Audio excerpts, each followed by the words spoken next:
P T I کے لیے ایک اور بری خبر سامنے آ گئی ہے۔ نیشنل الیکٹرانکس کمپلیکس میں سفرادران جیمنگ گن جو ہے وہ بنا لی ہے۔ سلمان خان پھر مصیبت میں پھنس گئے ہیں۔ پاکستانی فینز نے ان کو منہ توڑ جواب دیا ہے، کڑی تنقید کا سامنا کرنا پڑا ہے۔ انجینئر محمد علی مرزا کے کیس میں بھی اپڈیٹ ہے۔ ان تمام خبروں کی ڈیٹیل دیں گے، ویڈیو پوری دیکھیے گا۔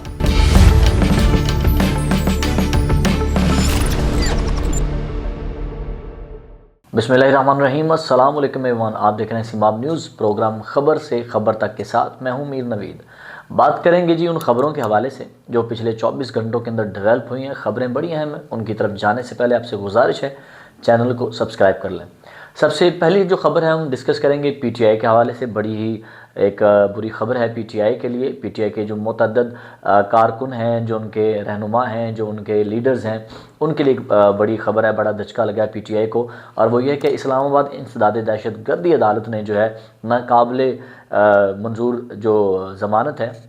اس کے اوپر گرفتاری وارنٹ جاری کر دیے ہیں پی ٹی آئی کے کچھ لوگوں کے خلاف، جن میں اسد کیسر صاحب، عمر ایوب صاحب، شبلی فراز صاحب، علی نواز امان سمیت کئی متعدد رہنماؤں کے ناقابل ضمانت وارنٹ گرفتاری جاری ہو گئے ہیں۔ اور اس کے حوالے سے اگر میں تفصیل تھوڑی ڈسکس کروں تو اس حوالے سے جو جج ہیں جناب طاہر عباس سپرا صاحب، انہوں نے پی ٹی آئی کے رہنماؤں کو 11 نومبر کو پیش کرنے کا حکم بھی دے دیا ہے۔ اور میں آپ کو بتاتا چلوں کہ تھانہ سی ٹی ڈی میں یہ جو مقدمہ درج ہوا ہے، جس میں دہشت گردی، احتشام انگیزی اور امن کو خراب کرنے کے حوالے سے ان لوگوں کے اوپر جو ہے وہ کیس کیا گیا ہے۔ این سی سی آئی اے یعنی کہ نیشنل کرائم ایجنسی جو ہے وہ اپنی بھی کئی مسئلوں میں گھری ہوئی ہے، جیسے کہ ڈکی بھائی کیس میں ہوا کہ کئی لوگوں کو برطرف کیا گیا، کہ ڈکی بھائی کیسز میں بتایا گیا کئی لوگوں نے جو رشوت دی ہے، یا نیشنل سائبر کرائم ایجنسی جو ہے انہوں نے رشوت لی ہے ڈکی بھائی کے کیس میں۔ اسی طرح ایک اور معاملہ سامنے ہے، اور وہ یہ ہے کہ 20 سے زیادہ جو کال سینٹر ہیں اسلام آباد راول پنڈی میں، ان کی جو تحقیقات ہو رہی تھیں، ان میں ملوث کئی لوگ سامنے آ گئے، جن میں 2 ڈائریکٹرز ہیں، 3 ڈپٹی ڈائریکٹرز ہیں، 2 انسپیکٹر ہیں۔ ان کو بھی فراڈ میں ملوث قرار دے دیا گیا ہے۔ یہ تقریباً 20 سے زائد کال سینٹرز تھے، جن میں ان کی جو لوگ سامنے آئے ہیں، نیشنل کرائم ایجنسی کے جو ملوث تھے لوگ، ان کے جتنی بھی ٹرانزیکشن تھی فنانس کے حوالے سے، ذاتی معاملات تھیں، ای میل وغیرہ تھی، وہ سب کچھ جو ہے وہ تحویل میں لے لیا گیا ہے۔ اس کے بعد بتایا گیا ہے کہ وہ لوگ اس میں اچھا خاصا پیسہ لے کے ان کو ہیلپ کر رہے تھے اور سکیم کرنے میں ان کی مدد کر رہے تھے۔ جہاں پہ یہ کیس ہو رہے ہیں وہاں پہ این سی سی آئی اے نے ایک اور اچھی چیز کیا، وہ یہ کی ہے کہ فیک نیوز پھیلانے والے کچھ لوگوں کے خلاف مقدمہ درج کیا گیا ہے، جن میں سے 2 لوگ گرفتار بھی ہو گئے ہیں، 2 سے 3 لوگ۔ اگر میں تفصیل کے مطابق بتاؤں تو ان لوگوں میں محمد سفیان، رجب علی، عالیہ آصف، یہ 3 نام سامنے آئے ہیں جن کے خلاف سخت کارروائی کی گئی ہے کہ ان لوگوں نے جھوٹی خبریں پھیلائی ہیں، پروپیگنڈا پھیلایا ہے اور لوگوں میں خوف و ہراس پھیلایا ہے۔ تو اب یاد رکھیے، جھوٹی خبر اپلوڈ کرنے سے پہلے، جھوٹی خبر وائرل کرنے سے پہلے یہ یاد رکھیے گا کہ سائبر کرائم ایجنسی جو ہے وہ آپ کے اوپر نظر رکھے ہوئے ہے۔ اگلی خبر شامل کریں گے انجینئر محمد علی مرزا صاحب کے حوالے سے۔ انجینئر محمد علی مرزا صاحب اس وقت جو ہیں وہ تحویل میں ہیں حکومت کی، اس وقت وہ تحویل میں ہیں پولیس کی، وہ حراست میں ہیں، اور ایک سنگین کیس ہے ان کے اوپر، جس کی وجہ سے وہ زیر حراست ہیں۔ اور ہائی کورٹ لاہور میں جسٹس صداقت علی صاحب نے ان کی جو ہے وہ سماعت کی ضمانت کے حوالے سے، جو ان کی درخواست تھی اس کے حوالے سے انہوں نے کہا کہ سیشن کورٹ کی جانب سے درخواست کو انہوں نے یعنی کہ منسوخ کرتے ہوئے سیشن کورٹ کو یہ واپس فیصلہ کر دیا۔ انہوں نے کہا کہ آپ اس کا ریمانڈ کریں، آپ اس کے اوپر حکم دیں۔ اور پھر یہ بھی ہائی کورٹ نے کہا کہ تمام ریکارڈز کو اور دستاویز کو دوبارہ چیک کیا جائے گا، دوبارہ جائزہ لیا جائے گا، اور پھر اس کا کوئی فیصلہ کیا جائے گا، دیکھیں گے کیا کرنا ہے کیا نہیں کرنا۔ اور جو ان کے وکیل تھے ڈاکٹر طاہر علی، انہوں نے کہا کہ پہلی بار ایسا ہوا کہ توہین نبوت کیس کے اندر ہائی کورٹ نے سیشن کورٹ کے فیصلے کو جو وہ واپس کیا اور کہا ہو کہ آپ خود ہی اس کا فیصلہ کریں، ہم اس کا فیصلہ نہیں لیں گے۔ اسلام آباد جو کورٹ تھا انہوں نے بھی 1 ہفتے کا جو ہے وہ ٹائم دے دیا ہے۔ ابھی تک محمد علی مرزا صاحب کی ضمانت نہیں ہوئی، اور دیکھتے ہیں کہ فیوچر میں کیا ہوتا ہے۔ وزیر اعلیٰ پنجاب مریم نواز صاحبہ کے زیر صدارت ایک اجلاس ہوا ہے جی۔ اس اجلاس میں انتہا پسندی کی گنجائش بالکل بھی نہیں ہے، یہ کہا ہے مریم نواز صاحبہ نے۔ پھر ملتان، راولپنڈی اور لاہور الیکٹرک بسوں کے کرائے میں اضافے کی تجویز کو بھی انہوں نے مسترد کر دیا ہے، اور لاہور تا راولپنڈی ہائی سپیڈ ریل کی منظوری جو ہے وہ بھی کابینہ نے دے دی ہے۔ اور میں جہاں تک جانتا ہوں، جو ہمارے سورسز ہیں، ہمیں پتہ چلا ہے کہ ریلوے کے حوالے سے بھی ایک بہت بڑا اعلان ہونے لگا ہے۔ میں چاہتا ہوں کہ وہ ریلوے کا ادارہ خود ہی اناؤنس کرے، تو یہ بہت اچھی بات ہوگی۔ اور اس میں ایک اور میں خبر شامل کرتا چلوں کہ مریم نواز صاحبہ جو ہے وہ کوپ 30 میں شرکت کرنے کے لیے برازیل روانہ ہو رہی ہیں، اور انہوں نے کہا کہ ستھرا پنجاب ایئر کالج اور جنگلی جانوروں کے تحفظ کے لیے وہاں پہ جو کانفرنس میں وہ شرکت کریں گی، اور بھی کئی لوگوں سے ملاقات ہوگی، ڈسکشنز ہوگی، گفتگو ہوگا، اور اس حوالے سے کئی نئی راہیں نکل سکتی ہیں ماحول کو بہتر کرنے کے لیے، نیچر کو بہتر کرنے کے لیے۔ مولانا فضل الرحمان صاحب سے فیصل واڈا کی ملاقات ہوئی ہے، اور اس ملاقات میں فیصل واڈا صاحب سے جب پوچھا گیا تو انہوں نے کہا آئینی شکوں کے اوپر جو ہے وہ ہم روشنی ڈالیں گے، اور 27ویں جو آئینی ترمیم ہے وہ آسانی سے پاس ہوتی ہوئی نظر آ رہی ہے۔ انہوں نے کہا میں اپنے کسی ذاتی کام سے مولانا صاحب کے پاس آیا ہوں، میں حکومت کے کام نہیں آیا۔ پھر انہوں نے یہ بھی کہا کہ نمبرز کی کیا بات ہے، نمبرز تو ہم حاصل کر ہی لیں گے، اور میں نمبرز کی گیم آپ کو آگے بتاتا ہوں وہ کیا ہے۔ اور انہوں نے کہا کہ ہم تو 28ویں ترمیم جو ہے وہ اس کی تیاری میں لگے ہوئے ہیں، اور 27ویں تو پاس ہو ہی جائے گی۔ انہوں نے پھر یہ بھی کہا کہ TLP کے اوپر جو جیسے پابندی لگی ہے، دوسری جماعتوں کے بھی سوچنا چاہیے کہ ان کے اوپر گورنر راج نہ لگ جائے یا ان کے اوپر کوئی مسئلہ نہ ہو جائے، تو ان کے اوپر بھی پابندی لگ سکتی ہے۔ اگلی خبر جو ہے جی وہ بہت ہی خوشائن بات ہے پاکستان کے لیے، وہ یہ ہے کہ الیکٹرک کمپلیکس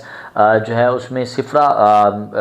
گنز جو بنا لی گئی ہیں ڈرونز کو جیم کرنے کے لیے۔ ڈرون جب بھیجے گئے لاہور میں، پاکستان کے دوسرے شہروں میں، وہ ڈرون آ کے گرائکی کرتے ہیں، ڈیٹا پیچھے بھیجتے ہیں، اور اس کے بعد وہ کرتے کیا ہیں کہ اس کو بولتے ہیں کما غازی۔ کما غازی یہ ہوتا ہے کہ وہ گھوم کے گر جاتے ہیں، تباہ ہو جاتے ہیں، بلاسٹ ہو جاتے ہیں، اس اسٹائل میں گر کے ختم ہو جاتے ہیں۔ تو ان ڈرونز کو کنٹرول کرنے کے لیے جو ہے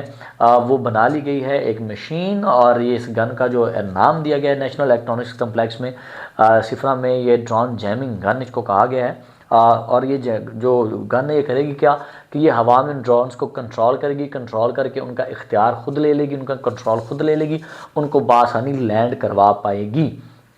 اس گن کا یہ کام ہے، اور یہ صرف گن جنگوں میں استعمال نہیں ہوگی، جنگوں کے علاوہ، جنگوں میں تو ہوگی اویس، یعنی کہ میں نے کہا صرف جنگوں میں نہیں ہوگی، جنگوں کے علاوہ جتنے یہ بڑے ایونٹس ہوتے ہیں، کوآپریٹیو ایونٹس ہوتے ہیں، یا ہماری آرمی کے ایونٹ ہو گئے، ہمارے کچھ وزراء کے ایونٹس ہو گئے، تو اس میں بھی یہ جو ڈرون لوگ شائقین چلا لیتے ہیں یا جاسوسی کے لیے اڑا لیتے ہیں یا مسئلے ہو جاتے ہیں، تو اس کو بھی کنٹرول کرنے کے لیے یہ استعمال ہوں گی۔ مولانا فضل الرحمان صاحب نے پریس کانفرنس کی ہے، اور وہی فیصلہ واڈا صاحب کے حوالے سے ان سے بات ہوئی تو انہوں نے کہا کہ وہ اپنے ذاتی کام آئے تھے، حکومت کے کام نہیں آئے تھے، اور ان کا جب 27ویں آئینی ترمیم کا جب مشورے کی بات ہوئی تو ایک صحافی نے کہا کہ مولانا صاحب ان کے پاس پورے بندے ہیں، ووٹ ہے، لیکن اگر انہوں نے آپ کا ووٹ نہ لیا اور کیا وہ آپ کو بلائیں گے؟ تو مولانا صاحب نے کہا یہ بڑا زبردست سوال ہے، ایسے سوال ہونے چاہیے۔ 27ویں آئینی ترمیم کا مسودہ دے کے ہم بتائیں گے کہ اس میں ہم بات کر سکتے ہیں یا نہیں کر سکتے۔ تو مولانا صاحب جو ہیں انہوں نے بھی کلیئر کر دیا کہ فیصل واڈا اپنے کام سے آئے تھے، اس کام سے نہیں آئے تھے، اور مولانا صاحب نے کہا کہ 27ویں آئینی ترمیم کا مسودہ دیکھیں گے، اس کے بعد فیصلہ کریں گے کہ اس کے اوپر ووٹ کرنا چاہیے یا نہیں ووٹ کرنا چاہیے۔ KPK کے نئے وزیر اعلیٰ جو ہیں سہیل افریدی صاحب، وہ آئے دن کسی نہ کسی مشکل کا شکار رہتے ہیں، لیکن وہ پھر عمران خان سے ملنے کے لیے تیار ہو گئے ہیں، آج پھر وہ ڈیالہ جیل جانے والے ہیں۔ آج کی لسٹ میں سہیل افریدی صاحب اور اس کے علاوہ مینا خان MPA ہیں، پھر مشتاق غنی سابق سپیکر ہیں، پھر سید فخر جہاں یہ سابق منسٹر ہیں، اس کے بعد تیمور خان جھگڑا صاحب اور معین قریشی یہ MP ہیں، ایک معین قریشی صاحب اور ہیں وہ نہیں، یہ MP ہیں، ان کا نام لسٹ میں شامل ہے جی، اور یہ عمران خان سے ملاقات کریں گے، دیکھتے ہیں ان کو ملاقات کرنے دی جاتی ہے یا نہیں دی جاتی۔ اچھا جی، ایک بڑی خاص خبر آئی ہے یہاں پہ، وہ یہ ہے کہ سینٹ میں 27ویں آئینی ترمیم کو پورا کرنے کے حوالے سے حکومت نے جو ہے وہ اپوزیشن کے کچھ سینیٹر سے بھی جو خفیہ رابطہ کیا ہے، اور اگر میں تفصیل بتاؤں ان کا، اگر مولانا صاحب راضی نہ ہوئے مولانا فضل الرحمان، تو ان سینیٹرز جو ہیں، سینیٹر سے ہم جو ہیں وہ انفرادی طور پہ ووٹ لے سکتے ہیں۔ اچھا میں آپ کو بتاؤں PTI اور JUI کے تین لوگ جو ہیں، اور NP پارٹی ان کے نیشنل پارٹی کا ایک سینیٹر جو ہے وہ آلریڈی رابطے میں ہے، PTI سندھ پنجاب اور KPK سے ایک، JUI بلوچستان اور KPK سے جو ہیں 2، اور یہ لوگ جو ہیں وہ مسلسل رابطے میں، اور حکومت کے پاس اس وقت 60 ووٹ ہیں، انہیں 64 ووٹ چاہیے، یعنی کہ 4 ووٹ ابھی رہتے ہیں۔ تو اس حوالے سے جو ہے بات ہو رہی ہے، اور دیکھتے ہیں کہ یہ 4 ووٹ انہیں کون دیتا ہے کون نہیں، 27ویں آئینی ترمیم جو ہے وہ پاس ہوتی ہے یا نہیں ہوتی۔ آج کی آخری اور اہم خبر انڈیا سے آ رہی ہے جی، اور وہ ہے سلمان خان کے حوالے سے۔ بالی ووڈ سٹار ہیں سلمان خان، وہ کنٹروورسی میں پھنسے تھے جب سعودیہ میں انہوں نے ایک تقریب کے دوران بلوچستان اور پاکستان کا نام الگ الگ لیا تھا، تو اس کے اوپر جو پاکستانی فینز ہیں انہوں نے اچھا خاصا ٹرول کیا تھا۔ انہوں نے کہا تھا آپ کو نہیں پتہ کہ بلوچستان اور پاکستان اکٹھے ہیں، یا بلوچستان پاکستان کا حصہ ہے؟ تو یہ جان بوجھ کے انہوں نے شرارت کی تھی، انتشار انگیزی کی، اس کے اوپر ان کی اچھی خاصی دھلائی ہو گئی تھی۔ اب وہ ایک نئے مسئلے میں پھنس گئے ہیں، اور یہ مسئلہ کیا ہے یہ میں آپ کو بتاتا ہوں کہ راجستھان کے شہر کوہٹا میں ان کے خلاف ایک کیس ہوا ہے جی، اور کنزیومر کورٹ میں یہ کیس ہوا ہے، اور قانونی نوٹس جاری کر دیا گیا ان کو۔ مسالے بنانے والی کمپنی ہے راج شری کمپنی، انہوں نے ایک ایڈ بنایا، ایک اشتہار بنایا